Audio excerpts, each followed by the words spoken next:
Okay, good morning to you all.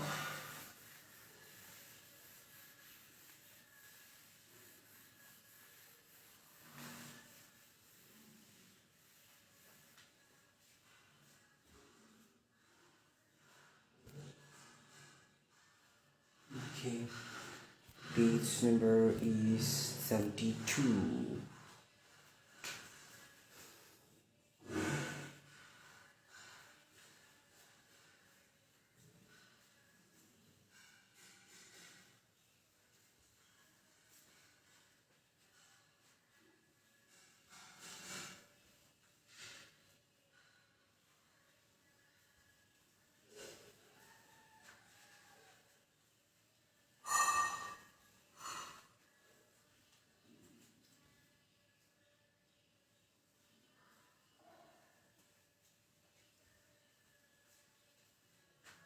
Okay, electrochemistry.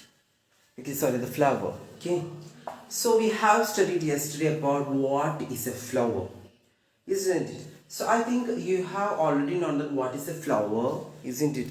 And what all are the functions of a flower. So the flower is the reproductive unit in the angiosperms and it is meant for sexual reproduction. So a typical flower has 4 different kinds of whorls which arrange successively on the swollen end of the stalk and pedicel, which is called as the thalamus or receptacle.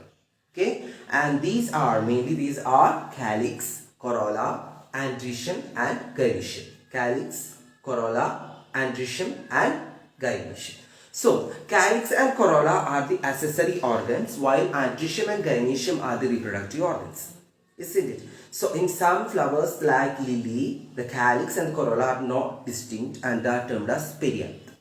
Okay, when a flower has both androecium and gynoecium, we will call it as bisexual, and a flower having either only stamen or only carpels is known as the unisexual.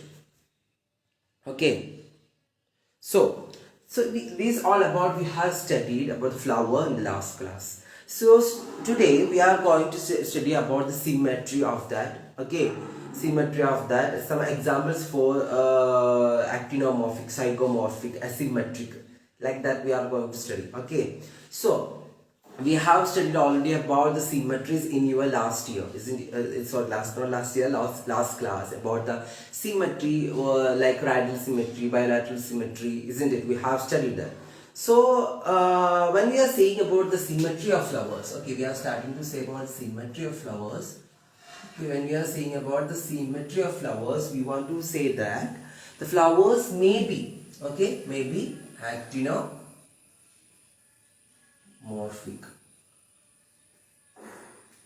Actinomorphic, that is radially symmetric.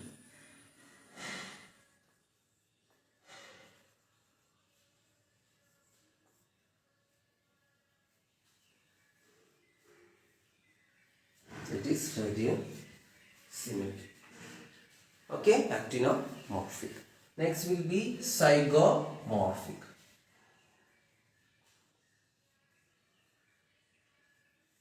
Zygomorphic, that is bilateral symmetry.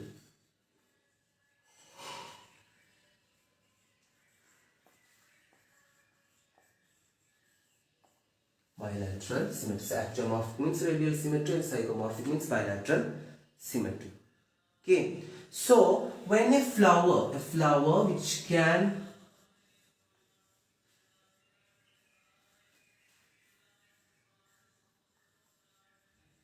divide into 2 equal radial halves, 2 equal radial halves.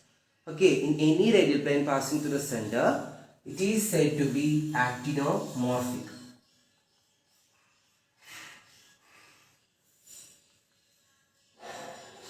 In a radial plane, which is called as the actinomorphic. For example, for this so a flower which can divide into 2 equal radial halves in a radial plane is okay, which is passing through the center, it is known as the passing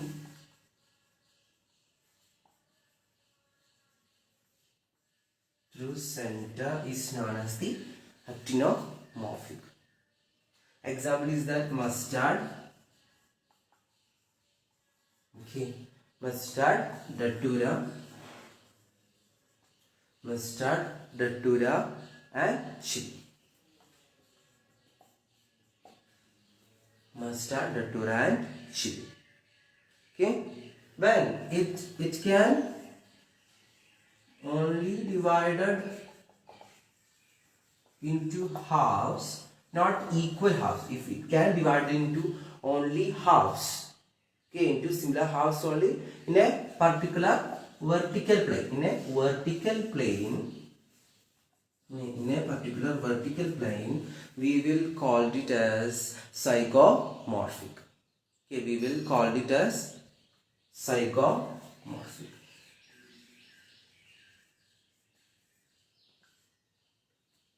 Okay, we will call it as zygomorphic. Example are P. Okay. Then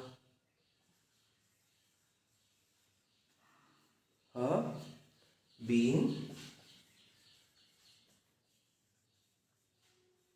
Okay, so in symmetry, the flower may be actinomorphic, that means radial symmetry, or zygomorphic, that is bilateral symmetry. When a flower can be divided into two equal radial halves in any radial plane passing through the center, it is said to be actinomorphic. That is example mustard, datura, chili, and when it can divide into two similar halves only in one particular vertical plane, it is zygomorphic. That is pea, gulmohar, bean, and cassie. Okay, yes. So you write that, and after that we will get in the next section.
Okay.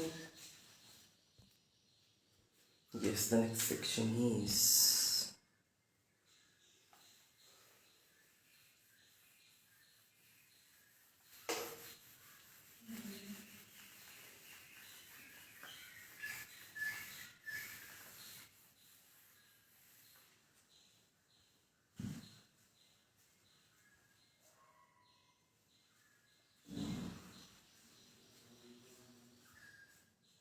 okay.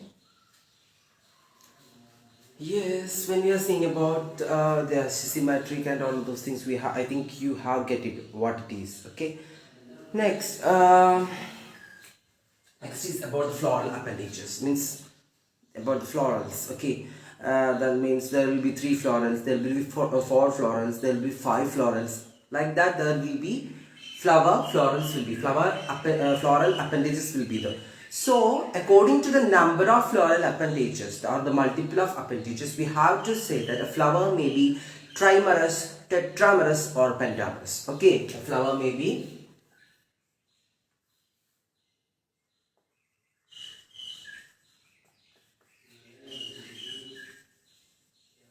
trimerous, tetramerous, and pentamerous.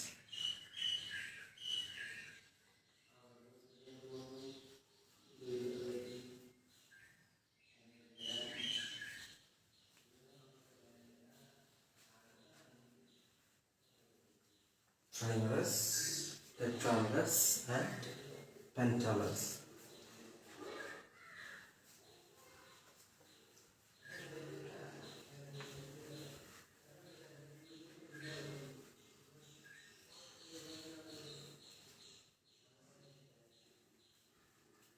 Trimerous, tetramerous, and pentamerous. Okay, and the floral appendages are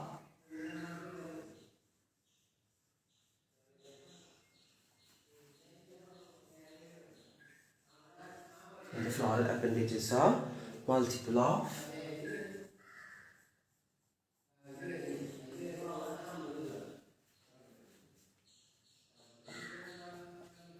five respectively. Okay, trimerous means three, tetramerous means four, pentamerous means five respectively. Okay, so that according to the floral appendage arrangement of this floral appendages, it is classified, or it may be trimerous, tetramerous, or pentamerous. Okay, so next is we are going to study about bractate. Say bractate or bractate, and those with the ebractate. Okay, bractate and ebractate. What is okay? Bractate and ebractate.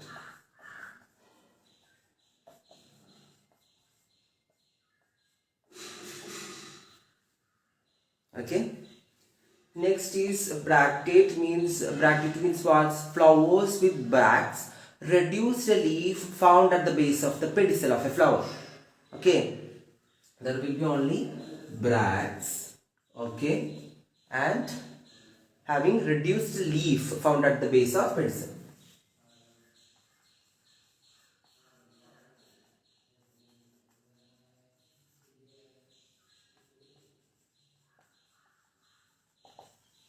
Found at the pedicel are called bractate, and ebractate are those without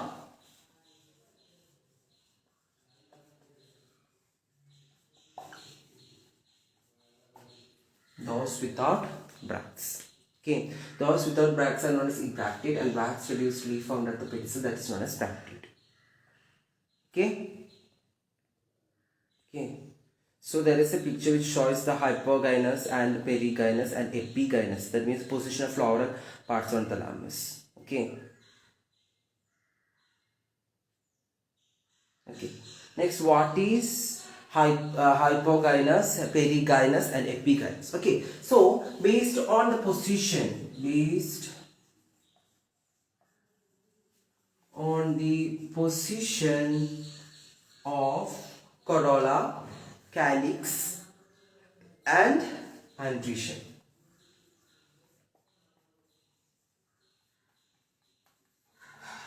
Androecium. Yes, position of calyx, corolla and androecium in respect to the ovary of thalamus. Ovary of thalamus. Flowers are described as three. What are the hypogynous,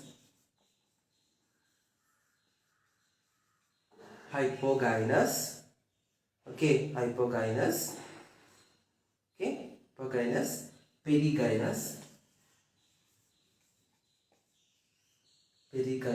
and epigynous.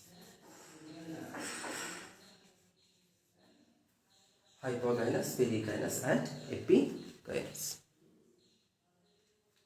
Okay. Yes, now you write that. Okay. So what we have said, yes, according to the floral appendages or according to the floral appendage number, it is transferred to trimerous, tetramerous, pentamerous. Then the floral appendages are multiple of 3, 4, 5 respectively. And what is bracted and bracted? Bracted means it's having bracts, which is reduced leaf found at the pedicel, which is known as bracted, and bracted means those without bracts. And based on the position of calyx, corolla and androecium in respect to ovary of thalamus, flowers are categorized into hypogynous, perigynous and epigynous. Okay. Yes, we will study about hypogynous first. Okay, and after that we will conclude the class.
Okay, so I think it's time to conclude the class. Sorry for the interruption caused. So I have some some interruptions here, so that's why I'm stopping the class. So thank you for listening this class. So we will get you in the next class on next day. Thank you for listening. Stay home, stay safe.